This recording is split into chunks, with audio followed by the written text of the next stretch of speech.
Welcome. It is Verdict with Ted Cruz, Week in Review. Ben Ferguson with you. And here are the big stories that you may have missed that we talked about this week. First up, AOC doesn't understand how America was started, but she put words in the mouths of our founding fathers.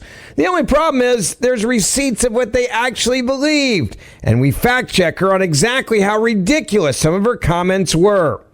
Up next, the Virginia SCOTUS gerrymandering reversal that has rocked the entire country. So what does it actually mean? And how is this going to affect the midterm elections? And finally, President Trump heads to China. What is coming out of that meeting in Beijing? And could we see the releasing of political prisoners from the U.S.? It's the Week in Review, and it starts right now. The Declaration of Independence, that was the birthday of our nation. And it was Thomas Jefferson who penned the immortal words, "We hold these truths to be self-evident, that all men are created equal, and that they are endowed by their Creator with certain unalienable rights, that among these are life, liberty, and the pursuit of happiness." That declaration, by the way, declaring our independence not from billionaires, but from oppressive government, from King George, that was the beginning of our nation. And then some 20 years later, the United States Constitution, which created our democracy. I mean, if you want to look at the moment that our democracy was created, it was the delegates in Constitution Hall in Philadelphia who drafted the Constitution, who set up our system of government, and then the states that had to ratify it. And once it was ratified, it went into effect. That is what has created our democracy. Now, if she were speaking precisely, what she could have said is, when our democracy was created, it was imperfect, and we had to travel a journey to move towards greater equality. That statement is unequivocally right. It is true. Yeah, accurate. When our nation was created, African Americans in half the country were slaves. They had no right to vote. Women had no right to vote. On the question of slavery, I've said many times, slavery is the original sin of America. It was a grotesque evil. I will point out, though, that how did we abolish slavery? Look, we abolished slavery. Number one, the person who did it was Abraham Lincoln, the very first Republican president. Our party was created in order to defeat slavery. That was the purpose. That's the origin of the Republican Party. The Democrat Party, by the way, virtually its entire tenure defended slavery and fought ferociously in favor of slavery. But the way the abolitionists in the Republican Party successfully abolished slavery was not by attacking our founding principles, not by attacking the Constitution, not by attacking the Declaration, but rather by appealing to those principles, by saying, we are not living up.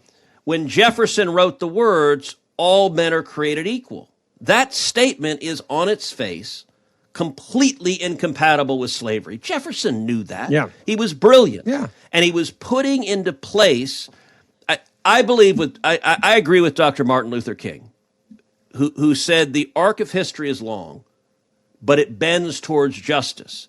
But AOC, and this is true with the Squad and with all of the communists on the left, they're so ignorant that everything I just said there, they don't know.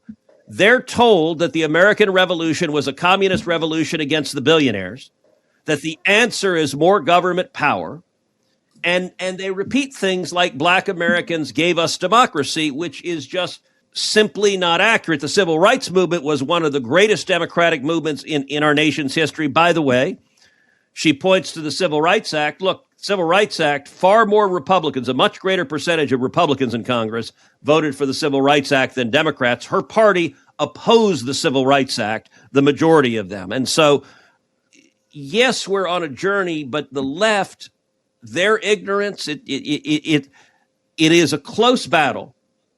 Which predominates, ideology or ignorance, but they're both intertwined and they're both fundamentally wrong.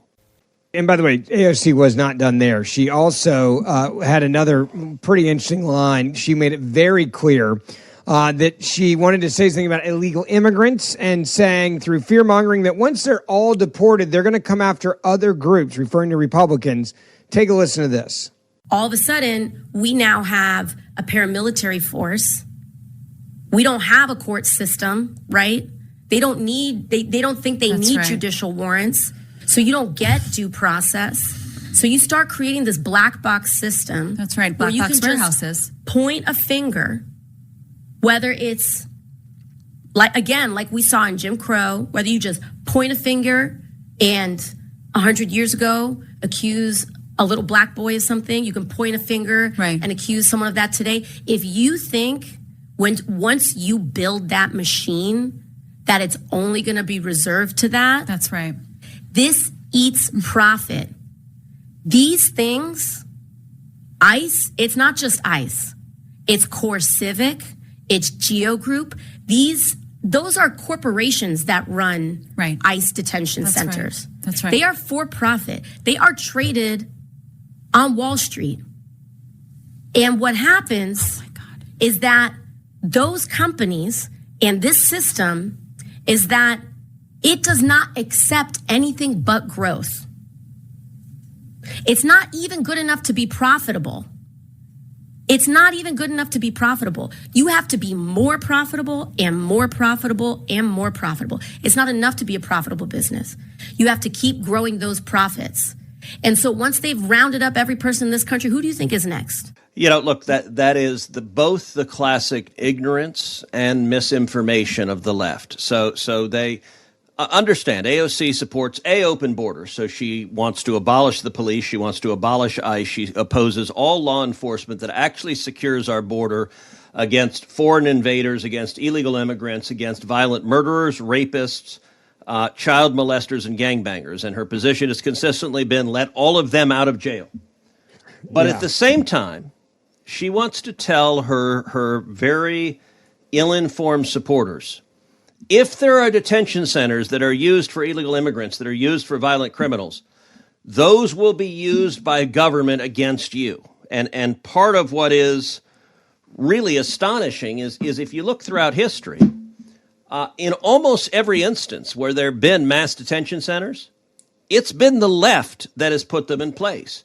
You look at whether it is the Soviet gulags, where communists imprisoned millions. You look at Joseph Stalin. You read Solzhenitsyn's The Gulag Archipelago and talks about the incredible miseries of communism imprisoning millions in prisons. You look at my father's home country of Cuba and the prisons that are there right now. You look at North Korea.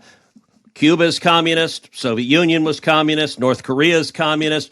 You have gulags there. You look at China. China today has over 1 million Uyghurs who are religious minorities who are in concentration camps. It's the largest instance of human slavery on the face of the planet. That is communist China. And by the way, you look at World War II, the Nazis. So leftists like to paint the Nazis as right, but let's be clear. Nazis were National Socialists. That was their policy. That's what Nazi stands for, is National Socialist. The economic policy of the left is what the Nazis believed in, government control. And I do want to be clear, it's not just historical leftists who have imposed concentration camps. Let me be very clear.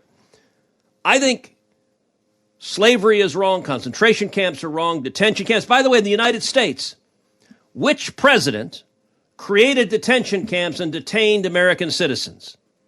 I'm going to go with it was a Democrat. I just want to be clear about this. It is a Democrat. It was FDR who set up internment camps for Japanese Americans who were American citizens and interned thousands of them, forcibly detained them during World War II. That was a Democrat.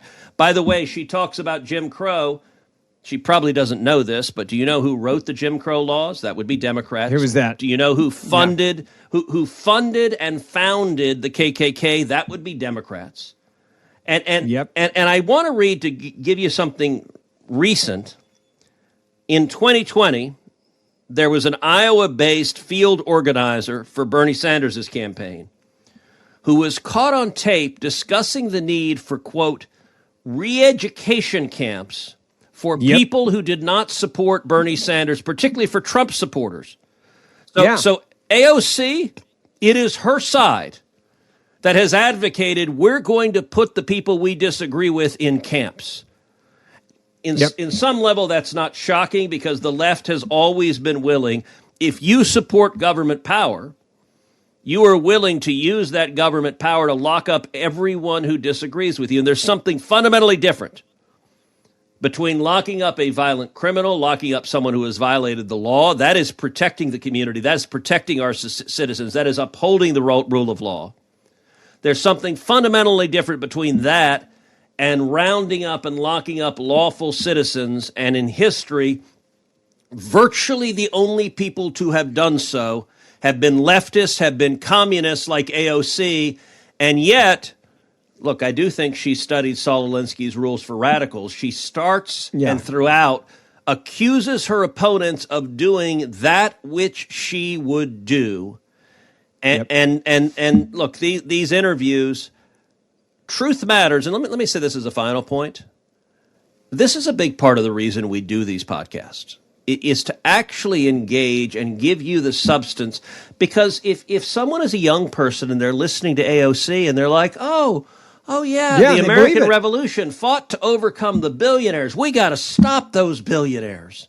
This podcast is here to give you the facts and information to push back on that dishonest and ignorant indoctrination. Now, if you want to hear the rest of this conversation, you can go back and listen to the full podcast from earlier this week. Now on to story number 2. Let's move on to Virginia real quick. And this one is also a very interesting story. Democrats, when they tell you they're crazy and they hate this country and they hate our laws and our rules, like, believe them. Democrats now are threatening to boot the entire Virginia Supreme Court. And let's explain how we got to this point, Senator, because this is a warning of what's coming with our U.S. Supreme Court. They want to get rid of it. They want to pack it every time they get a ruling they don't like. It doesn't matter. There is no law and order anymore in the Democratic Party. They don't get their way. We just dismantle the Supreme Court, dismantle the Constitution, get rid of everybody in our way. Well, look, the Virginia state legislature, sadly, is Democrat. The governor, Abigail Spanberger, ran as a moderate. She actually ran saying gerrymandering is wrong. We should oppose gerrymandering. Yeah. She got elected.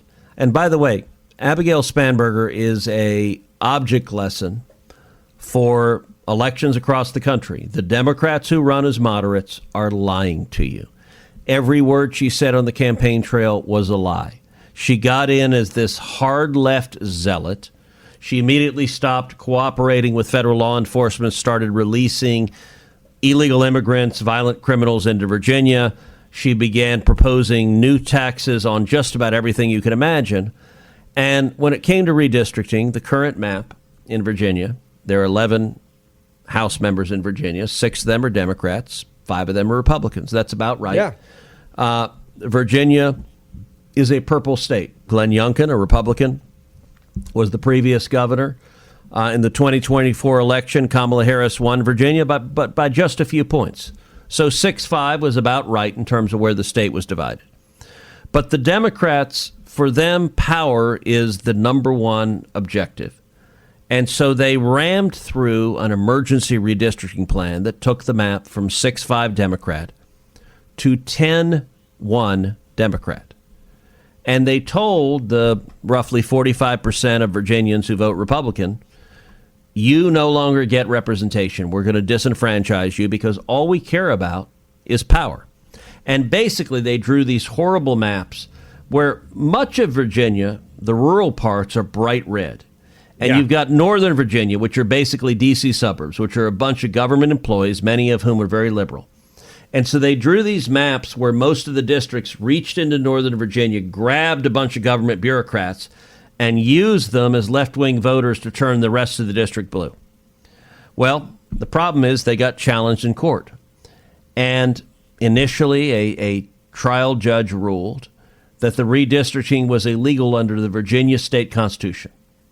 That got appealed to the Virginia Supreme Court. Now, the Virginia Supreme Court, the justices are Democrats. They were put on there by Democrats. They were confirmed by Democrat legislatures.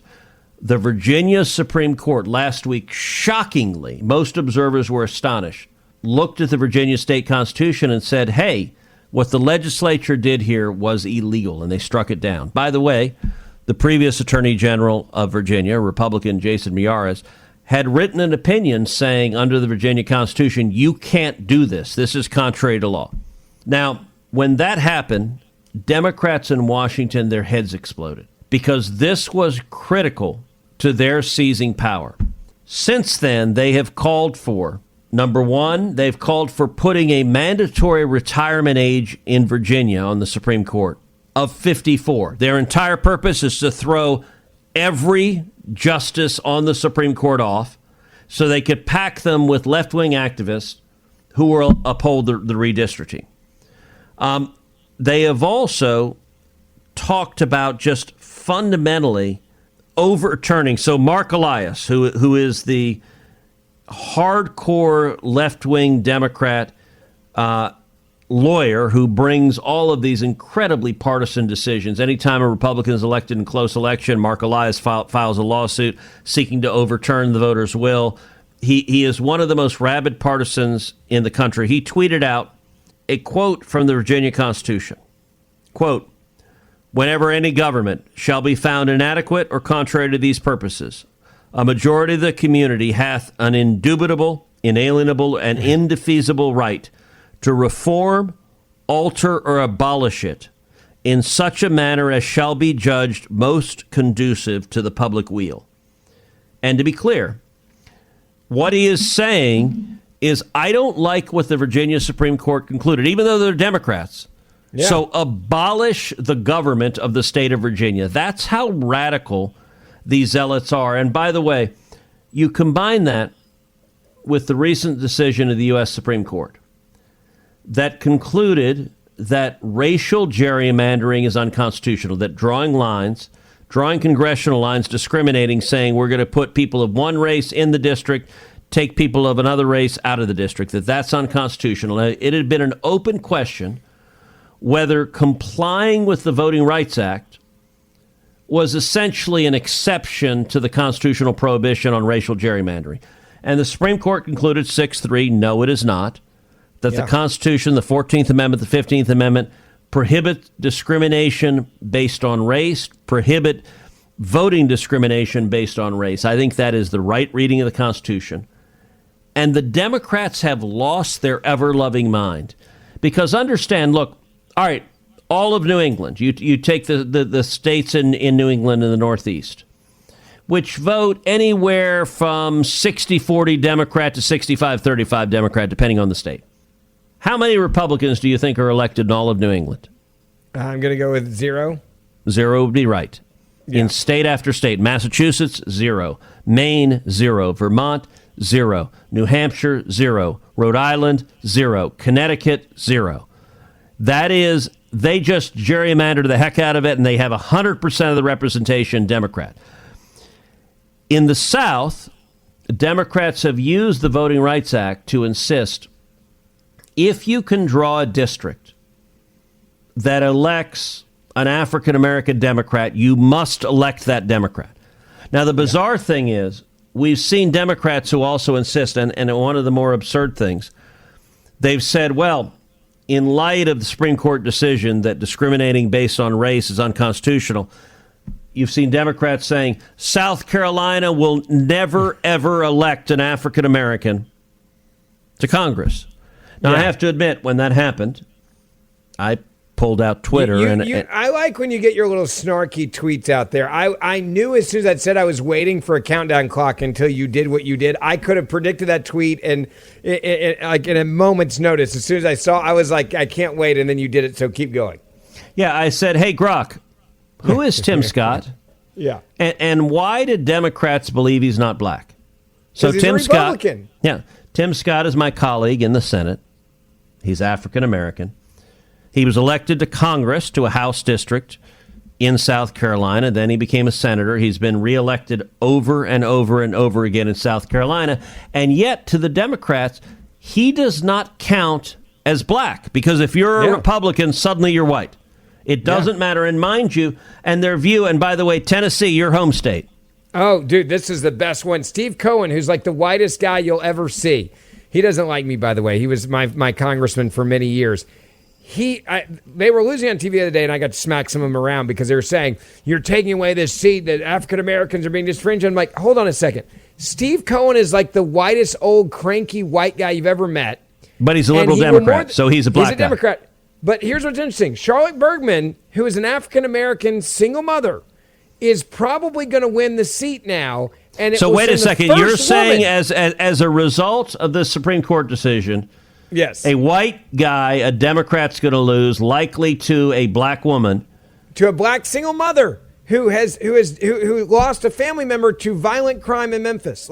And the Democrats' position is defeating a white Democrat guy to elect a black Republican woman is racist against black people. How do you say, no, this white liberal is blacker than this actual African American woman? That is their view. And understand, all of their hysterics come down to power.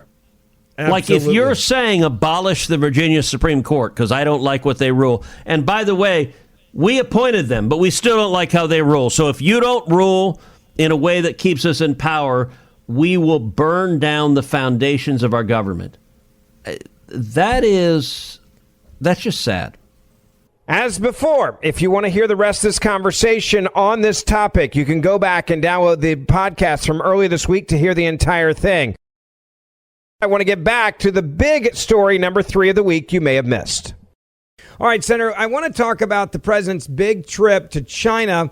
And specifically, you had some notes, some requests, some advocacy for some Americans that are being held. And this was a really big moment that people should be talking about. Yeah, so this was a meaningful legislative week. We've already talked about the 2 victories we had in the Senate Judiciary Committee, passing two bills I authored. We had a third victory on the Senate floor, which is the entire Senate passed a resolution that I authored along with Dick Durbin, Democrat from Illinois, concerning the president's China trip, and in particular urging the president to prioritize the release of political prisoners, the release of people who are wrongfully imprisoned in China. Including Jimmy Lai, who's the great democracy activist in Hong Kong. I met Jimmy Lai when I traveled to Hong Kong. I met with him. His health is failing. He is being imprisoned because the Chinese Communist government views him as a threat to their communist oppression. And then also focusing on the Christian pastors, including Pastor Ezra Zinn, who have been targeted, who have been arrested. China has been cracking down on Christian pastors. And so Dick Durbin and I together introduced this resolution. We took it to the Senate floor, and this week it passed 100-0. So the entire Senate, with a bipartisan voice, urged the president prioritize the releasing of these political prisoners. It matters. How much political, I think, pressure in a positive way does that create for the conversation that happened? Because when you meet with an adversary like China, and if you've ever been around these meetings, I was around a couple of them in the Bush second term. A lot of it is very much scripted. You have State Department that gets with their equivalent of the State Department. They decide what will and will not be talked about at the table in these meetings. But when you have 100-0 vote, you have Dick Durbin, you have you. And is that giving the ammo extra to the president, saying, hey, you've got all of the United States Congress behind you. It gives you a reason, even if you need to, in essence, to break protocol on what's been agreed to in the meetings and say, hey, this just happened and we got to talk about it. Yeah, no, that's exactly right. And this is something when I put this resolution on the floor, I'm working in coordination with the White House, with the administration. And the president had already indicated an openness to raising these political prisoners. And what this does is give him additional ammunition. It lets him say to Xi, look, the Senate 100-0. We may have political disagreements in our country on other topics, but not on this. Every single senator, from the most conservative to the most liberal, they're all on the same page. And I'll use an example that's actually a very similar circumstance, which is Mark Swedan. So Mark Swedan is a Texan who was wrongfully imprisoned in China for over 10 years. He was thrown in prison. His health failed badly. And I led the fight in the Senate for years to free Mark Swedan, including sitting down with the Chinese ambassador in a one-on-one, leaning in very hard, urging China to release him, that civilized countries don't keep political prisoners. Joe Biden was president during much of this time, and so I repeatedly pressured President Biden and the State Department to raise Mark Swedan. Mark Swedan's mom lives in Texas. I talked to her multiple times, and I did the same thing. I introduced a resolution calling for the release of Mark Sweden, and it passed the Senate just like this one did, 100-0. That gives real force, and it ended up Joe Biden followed through and pressed it. The State Department followed through, and finally the pressure was enough that China released Mark Sweden. So he is no longer in a Chinese prison. He has been released. He came back. In fact, he came to my office. I had the opportunity to meet him and embrace him, and this is someone who for years I was speaking his name and demanding his release. And it's, you know, often when you're dealing with a government like the Chinese Communist government, it's a question of ratcheting up pressure.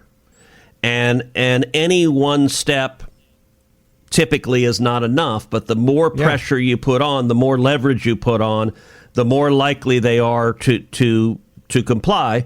So, you know, here's what the resolution said. Expressing the sense of the Senate that the president should prioritize securing the release of Pastor Jin Mingri, Pastor Guo Guanfu and his wife Pang Ju, Jimmy Lai, Dr. Gulshan Abbas, and Ek Parasat, detained by the People's Republic of China during future engagements with Chinese President Xi Jinping. Whereas the government of the People's Republic of China has arrested Chinese, American, and British citizens for the peaceful expression of free speech or religion, or such acts by family members. Whereas such arrests have been widely condemned by the international community and human rights organizations, with repeated calls for the release of the detainees. Whereas on May 17th, 2025, Pastor Gao Guanfu of the Light of Zion Church in Xi'an City was detained and is being held on charges of, quote, using superstitious activities to undermine the implementation of law. In other words, being a Christian is what they're holding him for, and also, quote, fraud. Whereas Pastor Gao's wife, Pang Yu, who was subsequently detained on June 7th, 2025, remains held despite holding no official position in the church and has been denied access to critical prescription medication. Whereas on or about October 10th, 2025, authorities of the People's Republic of China detained Pastor Jin Mingri, founder of Zion Church, along with other church leaders on equally dubious charges of, quote, illegal uses of information networks. Whereas Pastor Jin continues to be detained without access to critical medications to treat diabetes or contact with family members in the People's Republic of China and the United States. Whereas on November 7th, 2025, the Senate unanimously passed Senate Resolution 463, calling for the immediate and unconditional release of all detained members of Zion Church, including Pastor Jin. And by the way, that was my resolution as well that I introduced and passed last year. And for the government of the People's Republic of China to end harassment and intimidations of the relatives of Zion Church members and their relatives. Whereas in 1995, Jimmy Lai founded the Apple Daily newspaper in Hong Kong and subsequently faced repeated harassment and arrest, including a 69-month sentence in 2022 on dubious fraud charges that were later overturned, and a subsequent 20-year sentence in February 2026 on dubious national security charges. Whereas in December 2025, President Donald Trump said he had asked Chinese President Xi Jinping to consider releasing Jimmy Lai.